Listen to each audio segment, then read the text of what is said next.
Good morning students. आज हम लोग एंटीबायोटिक ड्रग्स के बारे में पढ़ेंगे। पिछली क्लास में हमने क्या पढ़ा है?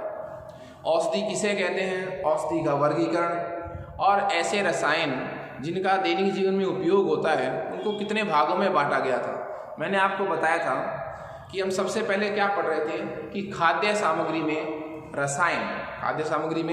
रसायन हम कितने प्रकार से यूज कर सकते हैं। तो खाद्य सामग्री में रसायन 4 प्रकार से यूज हो सकते हैं। एक तो परिरक्षक के रूप में, एक कृत्रिम मधुकणकर्मक के रूप में, और खाद्य रंग के रूप में तथा एंटीऑक्सीडेंट के रूप में। 4 प्रकार से रसायन खाद्य सामग्री में यूज हो सकते हैं।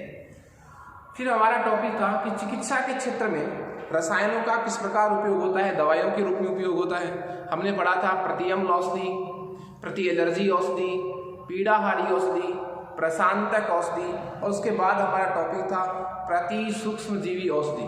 ठीक है, प्रति सूक्ष्मजीवी औषधि में हमने एंटीबायोटिक को बताया है प्रतिजैविक। 2 प्रकार की प्रतिजैविक औषधियाँ होती हैं, एक तो जीवाणुरोधी प्रकार की होती हैं और एक जीवाणुनाशी प्रकार की होती है। एक तो वो जो सूक्ष्म जीवों की वृद्धि को रोकती हैं और एक वो जो सूक्ष्म जीवों का नाश करती है। सबसे जो खास बात थी वो क्या थी? देखिए, सबसे खास बात थी कि जो एंटीबायोटिक ड्रग्स होती हैं, जो ये प्रतिजैविक औषधियाँ होती हैं, इन्हें सूक्ष्म जीवों से ही प्राप्त किया जाता है।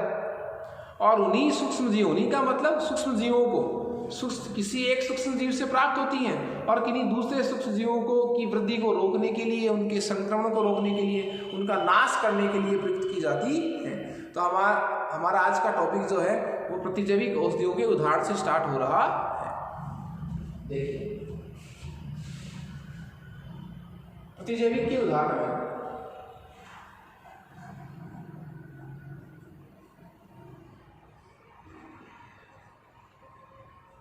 प्रतिजैविक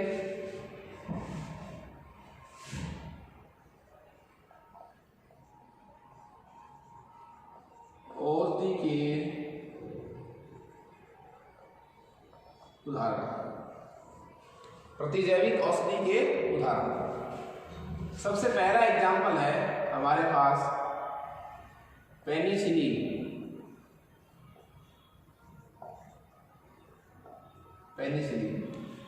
देखिए, पेनिसिलिन जो है वो अलेक्जेंडर फ्लेमिंग नामक वैज्ञानिक द्वारा पेनिसिलियम नोटेटम नामक कवक द्वारा प्राप्त किया गया था। जितने भी प्राकृतिक पेनिसिलिन हैं उनकी संख्या कितनी है? उनकी संख्या है 6 प्राकृतिक पेनिसिलिन है और 6 में मुख्य कौन सा है? Penicillin G. पेनिसिलिन जी क्या है? मुख्य है। इस पेनिसिलिन जी का जो मुख्य उपयोग है वो न्यूमोनिया समझ गए होंगे आप। न्यूमोनिया, जिसको मारवाड़ी में निमोनिया कहते हैं, ठीक है, छोटे बच्चों को ज्यादातर होता है न्यूमोनिया, और ब्रोंकाइटिस, श्वास संबंधी रोग है, रोगों के उपचार में जिनका मुख्यतः उपयोग होता है। पेनिसिलिन जी इसमें मुख्य है। प्राकृतिक पेनिसिलिन की संख्या 6 है।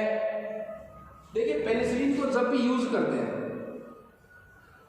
यूज से पहले पेनिसिलिन का जो व्यक्ति इसको यूज कर रहा है उसके शरीर में पेनिसिलिन के प्रति एलर्जी का टेस्ट होता है कि ये एंटीबायोटिक इसके शरीर को, इसकी बॉडी को सूट करेगी या नहीं करेगी। क्योंकि कई बार पेनिसिलिन जो है वो किसी व्यक्ति में एलर्जी जैसी समस्या भी उत्पन्न कर सकती है। इसलिए किसी व्यक्ति को पेनिसिलिन देने से पहले उस शरीर के प्रति उस एंटीबायोटिक का एलर्जी टेस्ट होना बहुत जरूरी है, संवेदनशीलता का टेस्ट होना बहुत जरूरी है। अर्थात या फिर क्या हो सकती है, उसे एलर्जी हो सकती है। तो ये पहला एग्जाम्पल था पेनिसिलिन। देखिए, पेनिसिलिन के 2 मॉडिफाइड फॉर्म है।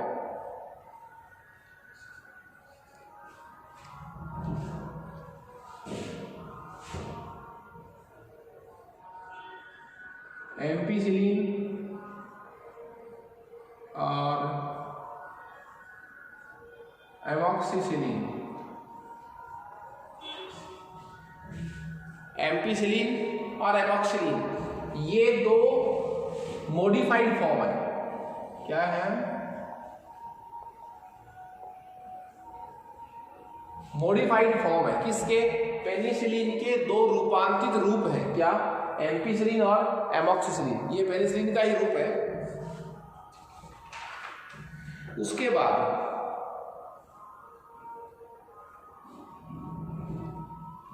एमॉक्सिलिन का जो एग्जाम्पल है, प्रतिजैविक औषधि का जो एग्जाम्पल है, वो दूसरा एग्जाम्पल है हमारे पास क्लोरेम्फेनिकॉल।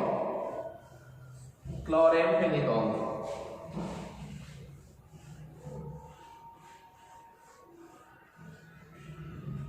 पेनिसिलिन के बाद दूसरा एंटीबायोटिक ड्रग्स क्या है? क्लोरेम्फेनिकॉल। क्लोरेम्फेनिकॉल जिसका एक नाम और भी है क्लोरोमाइसिटीन, इसी का दूसरा नाम है। और यूज कहाँ होता है?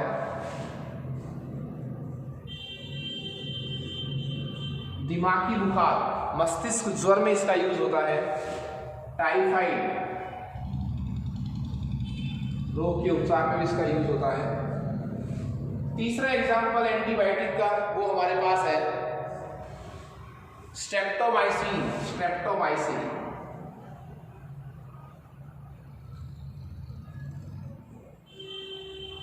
स्ट्रेप्टोमाइसिन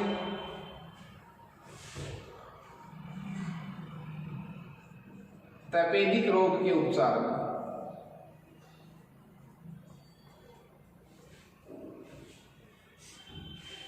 स्ट्रेप्टोमाइसिन तपेदिक रोग के उपचार में। ठीक है।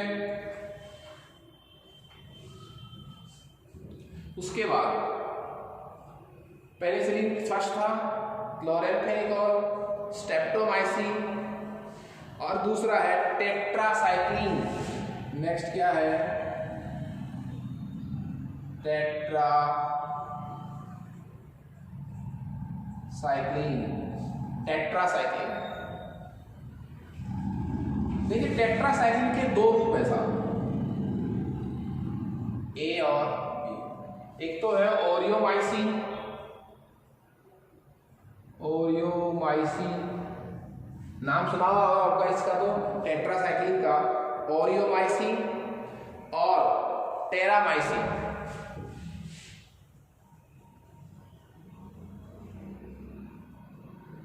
ये तो यूज होता है तो आंखों का कोई संक्रमण हो, नेत्र संक्रमण के उपचार में यूज कौन सा होता है? ओरियोमाइसिन। और टेरामाइसिन यूज होता है टाइफाइड में, रोग के निदान में। ठीक है। उसके बाद नेक्स्ट एग्जांपल है सल्फा औषधियां, सल्फा ड्रग्स।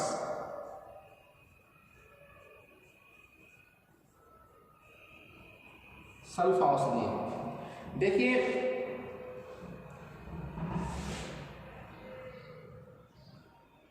सल्फेनिलमाइड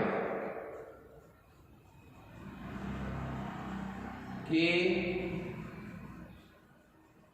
व्युत्पन्न जो यौगिक है, सल्फेनिलमाइड, सल्फेनिलमाइड के जो व्युत्पन्न यौगिक हैं वो क्या कहलाते हैं? सल्फा यौगिक कहलाते हैं। ध्यान दीजिए आप, सल्फेनिलमाइड के जो व्युत्पन्न यौगिक हैं वो सल्फा यौगिक कहलाते हैं। सल्फा यौगिकों का उपयोग एंटीबायोटिक के रूप में होता है, जैसे मुख्यतः उन रोगों के उपचार में जो कोकोई संक्रमण से होता है, जिनका जो इनकी वजह से उत्पन्न होते हैं रोग, कोकोई संक्रमण। तो कोकोई प्रकार के सूक्ष्म जीवों से जो संक्रमण होता है, उन रोगों के उपचार में सल्फा औषधियां बहुत कारगर हैं।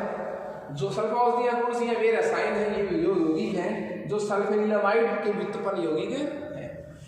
देखिए, सल्फा औषधियों के कुछ एग्जाम्पल हैं, जैसे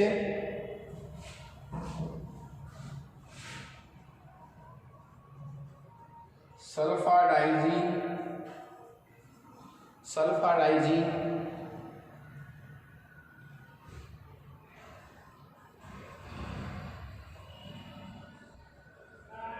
सल्फापिरिडीन,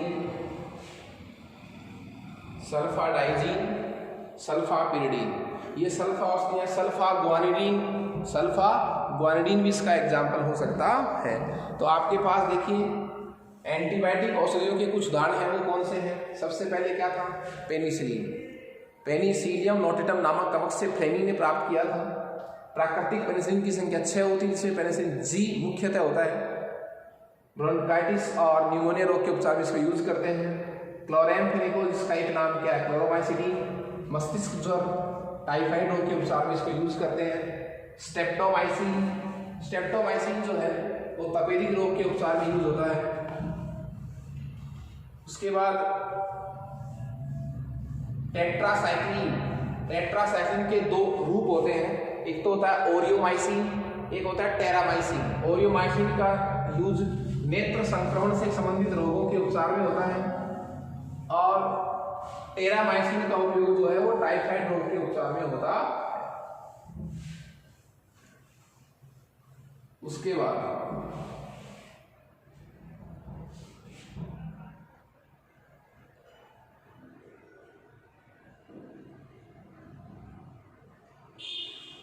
सल्फा औषधियाँ हैं। सल्फा औषधियाँ किसको कहते हैं? सल्फेनिलमाइड के व्युत्पन्न यौगिक जो है वो सल्फा यौगिक कहलाते हैं, जिनका उपयोग कोकाई संक्रमण से होने वाले रोगों के उपचार में होता है।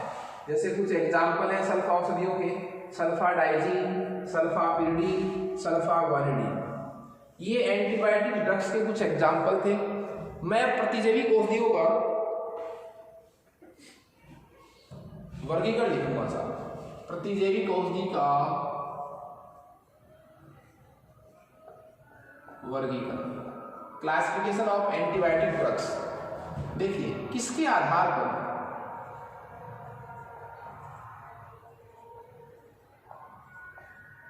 उपयोग के आधार पर। एंटीबायोटिक ड्रग्स का, प्रतिजैविक औषधि का उपयोग के आधार पर 3 प्रकार से 3 भागों में इसको बांटा जा सकता है। फर्स्ट क्या है?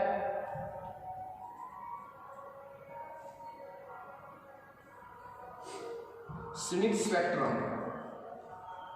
सीमित परास प्रतिजैविक।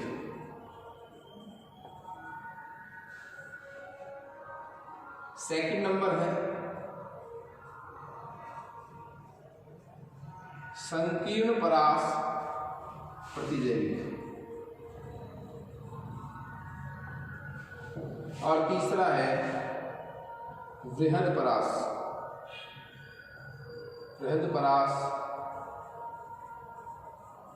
प्रतिजैविक। क्लियर है? तो एंटीबायोटिक औषधियों को हम उपयोग के आधार पर 3 भागों में बांट सकते हैं। सीमित परास प्रतिजैविक, इसको मैं क्या कहूंगा? बोलिए, लिमिटेड स्पेक्ट्रम।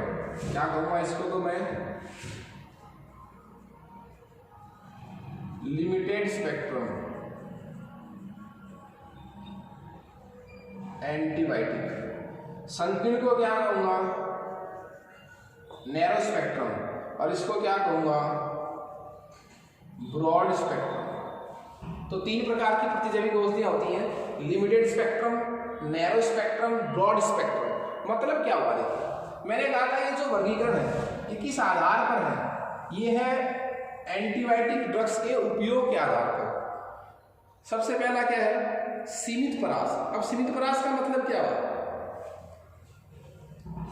वह प्रतिजैविक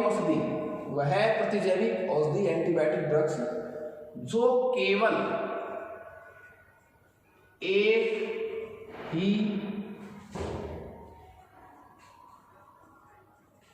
सूक्ष्मजीवी का नाश या क्या करती है? रोकथाम करती है। कहने का मेरा मतलब हुआ ऐसी एंटीबायोटिक दवाई जो सिर्फ एक सूक्ष्म जीव से होने वाले रोग के उपचार में काम में आती है। ऐसे मान लीजिए आप ऐसी दवाई जो एक रोग के उपचार में काम में आती है, किसी और रोगों के उपचार में काम में नहीं आती, वो क्या कहलाएगी? Limited spectrum antibiotic. सीमित परास, इसकी रेंज क्या है? जिसकी लिमिट है, वो केवल एक ही प्रकार के सूक्ष्म जीवों से होने वाले रोगों का क्या करती है? उपचार करती है। उसके बाद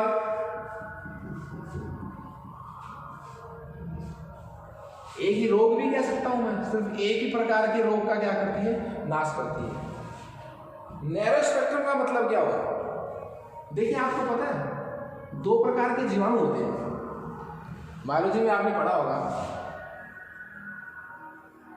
ग्राम पॉजिटिव प्रकार का जीवाणु और ग्राम नेगेटिव प्रकार का जीवाणु। तो वह एंटीबायोटिक ड्रग्स जो ग्राम पॉजिटिव जीवाणु या ग्राम नेगेटिव जीवाणु से होने वाले रोगों का नाश करती है। कहने का मेरा मतलब क्या हुआ, जितने भी प्रकार के ग्राम पॉजिटिव एंटी बैक्टीरिया हैं उनका नाश करती है, उनसे होने वाले रोगों के उपचार में काम में आती है। या सभी प्रकार के क्या ग्राम नेगेटिव, कोई एक ग्राम पॉजिटिव या ग्राम नेगेटिव, ग्राम पॉजिटिव या ग्राम नेगेटिव प्रकार के जीवाणु से होने वाले रोगों के उपचार में प्रयुक्त होती है, वो क्या कहलाती है, नैरो स्पेक्ट्रम। नैरो का मतलब या तो ग्राम पॉजिटिव जीवाणु का नाश करती है या ग्राम नेगेटिव जीवाणु का क्या करती है, नाश करती है। जो बृहद परास है, जो क्या है, बृहद परास, ये एंटीबायोटिक ऐसी है जो आप किसी भी जीवाणु, ग्राम पॉजिटिव हो ग्राम नेगेटिव हो, ग्राम पॉजिटिव हो या ग्राम क्या हो, नेगेटिव, किसी भी प्रकार के जीवाणु पर ये प्रभावी होती है, इफेक्टिव होती है, उनसे होने रोगों से बचाव करती है। तो किसी एक रोग के उपचार में काम में आने वाली एंटीबायोटिक को क्या कहूंगा मैं, लिमिटेड स्पेक्ट्रम एंटीबायोटिक। समझ रहे हैं मेरी बात आप? किसी एक रोग के उपचार में प्रयुक्त होने वाली एंटीबायोटिक क्या कहलाएगी, लिमिटेड स्पेक्ट्रम एंटीबायोटिक। जैसे पेनिसिलिन, जैसे कौन है, पेनिसिलिन।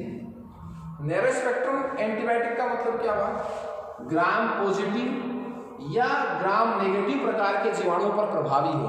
जितने प्रकार के ग्राम पॉजिटिव हैं सब जीवाणुओं पर प्रभावी हो, या फिर ग्राम नेगेटिव पर किसी एक प्रकार के जीवाणु पर जो इफेक्टिव होती है, वो क्या कहलाती है, नैरो स्पेक्ट्रम।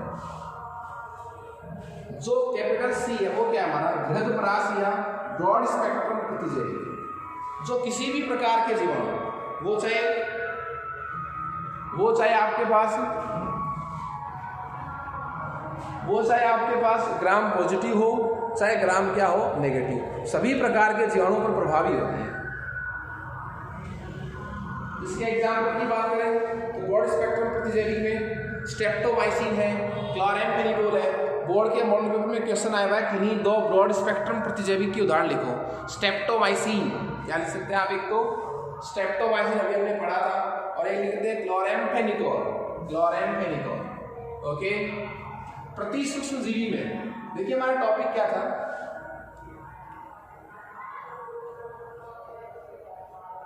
प्रति सूक्ष्म जीवी, प्रति सूक्ष्म जीवी प्रकार की औषधियां, हमारा एग्जाम्पल था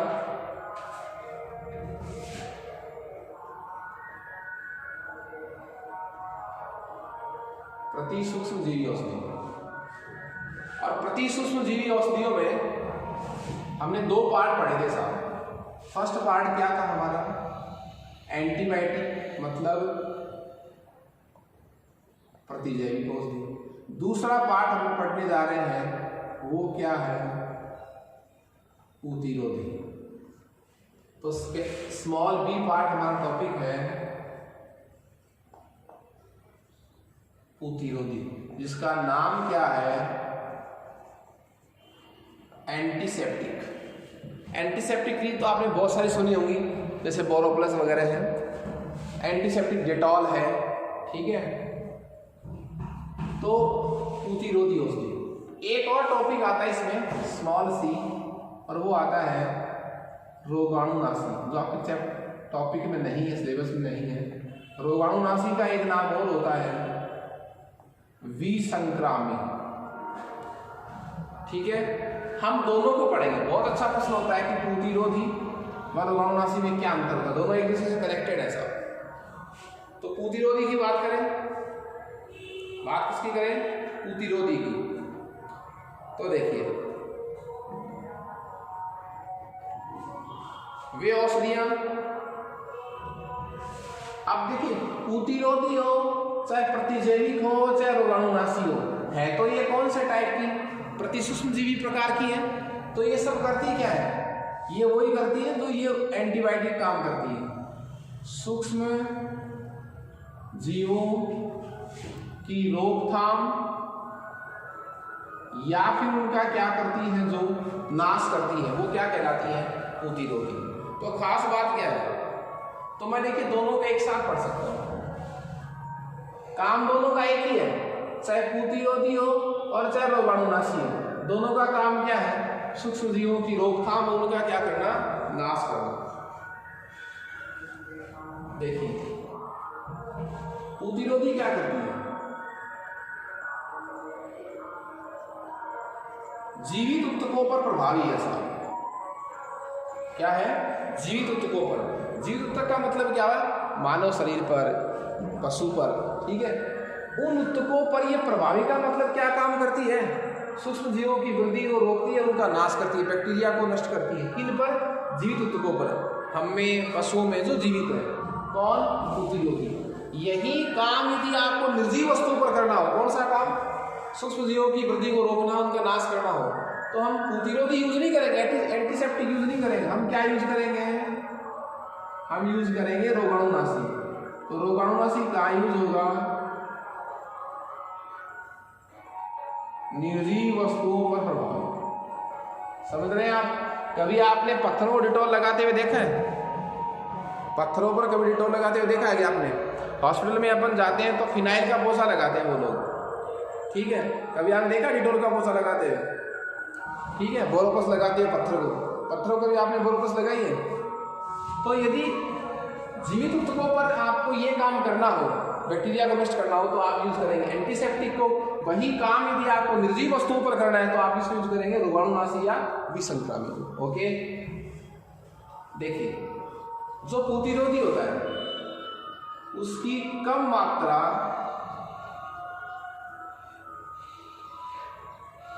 अधिक समय के लिए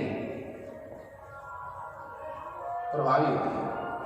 प्रतिरोधी की कम मात्रा अधिक समय के लिए प्रभावी होती है।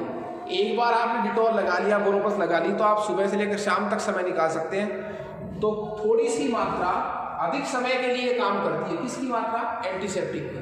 लेकिन जो रोगाणुनाशी होता है, विसंक्रामी जो होता है, उनकी कम मात्रा कम समय के लिए प्रभावी, कम मात्रा कम समय के लिए प्रभावी। ओके, कम मात्रा कम समय के लिए प्रभावी। ये देखिए, इसीलिए पता है आपको, जब हॉस्पिटल में पोछा लगाते हैं सरफेस पर, फर्श पर, तो हर घंटे घंटे में पोछा लगाते हैं, आपको दिख जाते हैं आदमी, दिखते नहीं क्या? ऐसा नहीं है आपने सुबह एक बार पोछा लगा दिया, शाम को लगाते हैं। तो जो रोगाणुनाशी होते हैं, जो विसंक्रामी होता है, निर्जीव वस्तुओं पर जिनको यूज करते हैं बैक्टीरिया को नष्ट करने के लिए, वो हमें उसकी कम मात्रा कम समय के लिए होती है, इसलिए हमें बार बार वो चीज अप्लाई करनी पड़ती है। और देखिए, जो प्रतिरोधी है वो कटे हुए स्थान, युक्त का मतलब क्या है, कटे हुए स्थान पर या घाव पर, कटे हुए स्थान पर या घाव पर इसको यूज करते हैं। कई बार आपने देखा है कि किसी सामग्री में, मान लीजिए किसी सामग्री में बैक्टीरिया का क्या हो गया, उसमें संक्रमण हो गया, तो उसमें दुर्गंध आ जाती है। उस दुर्गंध को दूर करने के लिए भी एंटीसेप्टिक को यूज करते हैं, जैसे डिओडोरेंट। इसमें डिओडोरेंट समझ रहे हो आप, डिओ, माउथ वॉश है, ठीक है, टूथपेस्ट है। इन पदार्थों में दुर्गंध को दूर करने के लिए भी एंटीसेप्टिक का यूज होता है। दुर्गंध कहां से आती है, बैक्टीरिया के अपघटन से आती है सर, ठीक है। प्रतिरोधी की मैं बात करूं एग्जाम्पल की, ये देखिए फिनाइल कह सकते हैं इसमें। अब बात करूं मैं प्रतिरोधी के एग्जाम्पल की, सबसे अच्छा एग्जाम्पल आता है प्रतिरोधी का एंटीसेप्टिक का, और वो है डेटॉल। जो क्लोरोजाइलिनॉल व टर्पिनियोल का मिश्रण होता है साहब, डेटॉल में संगठन क्या होता है, क्लोरोजाइलिनॉल व टर्पिनियोल। तो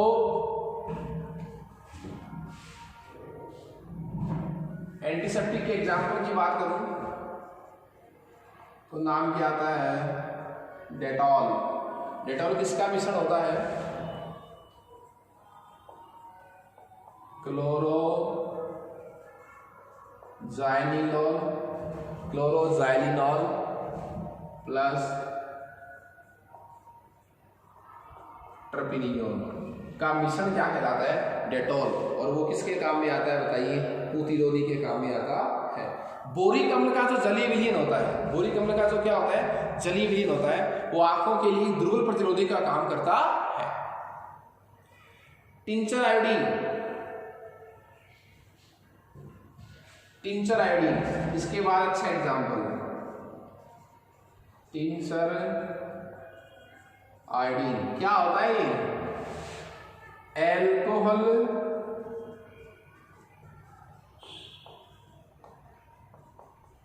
जल मिश्रण में, एल्कोहल जल मिश्रण में आयोडीन का 2 से 3% विलयन होता है साहब। तो आपसे पूछे कि आयोडीन का टिंचर क्या होता है, टिंचर आयोडीन क्या होता है, एल्कोहल और जल माध्यम का काम करेंगे, उसमें आयोडीन कितना डालना है आपको, 2 से 3%। ये सॉल्यूशन क्या कहलाता है, टिंचर आयोडीन। एक प्रबल प्रकार का प्रतिरोधी होता है। कई बार आपको पता है साबुन भी एंटीसेप्टिक आते हैं। यदि साबुन को आपको औषधीय गुण देना है, ये करना है कि साबुन में औषधीय गुण होने चाहिए, तो उसमें क्या मिलाते हैं आपको पता है, बाईथाइलिन। अच्छा प्रश्न है, साबुन को औषधीय गुण देने के लिए उसमें क्या मिलाया जाता है, बाईथाइलिन नामक पदार्थ मिलाया जाता है। इसके बाद हमारा नेक्स्ट प्रकार की जो औषधि है वो है प्रतिनिषेचक औषधियां। प्रतिनिषेचक औषधियां वे औषधियां जो दहन क्षमता में कमी करती हैं, जिनसे दहन क्षमता में क्या आती है, कमी आती है। नेक्स्ट हमारी ड्रग्स है वो है प्रतिनिषेचक औषधियां।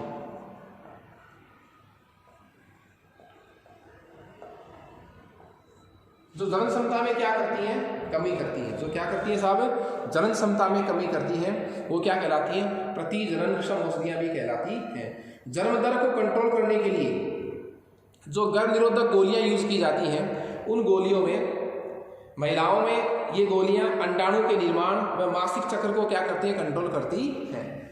जो जनन क्षमता को कमी करती हैं, जन्म दर को कम करने के लिए औषधियों का विकास हुआ, और ये औषधियां क्या करती हैं, महिलाओं में अंडाणु निर्माण और मासिक चक्र, मेंस्ट्रुअल साइकिल, इसको रज चक्र भी कहते हैं, एमसी भी कहते हैं, उसको कंट्रोल करने के लिए इन टैबलेट्स का उपयोग होता है। इन गोलियों में आता क्या, देखिए ये जो गर्भ निरोधक गोलियां आती हैं, इनमें आता क्या है, इन गोलियों में एस्ट्रोजन व प्रोजेस्टेरोन के व्युत्पन्न यौगिक यूज किए जाते हैं। एस्ट्रोजन व प्रोजेस्टेरोन हार्मोन के व्युत्पन्न यौगिक इसमें यूज किए जाते हैं। इसमें एस्ट्रोजन का तो यौगिक होता है नोवेस्ट्रॉल,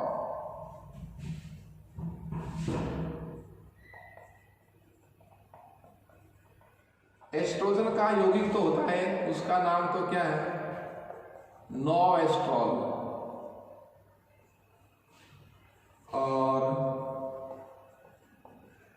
प्रोजेस्टेरोन हार्मोन का जो व्युत्पन्न यौगिक होता है वो होता है नॉरएथिंड्रोन।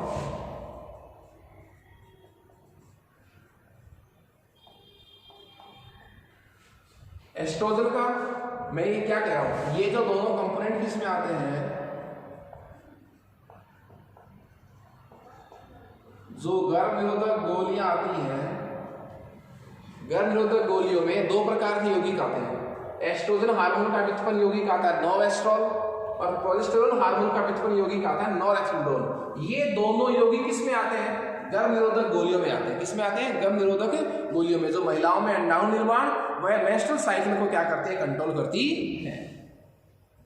देखिए इन गोलियों का यदि आप अधिक उपयोग करेंगे, गर्भ निरोधक गोलियां यदि आप व्यक्ति द्वारा अधिक ली जाती हैं, महिलाओं द्वारा, तो इनसे विपरीत प्रभाव भी पड़ते हैं, जैसे वजन का बढ़ना और बांझपन आना।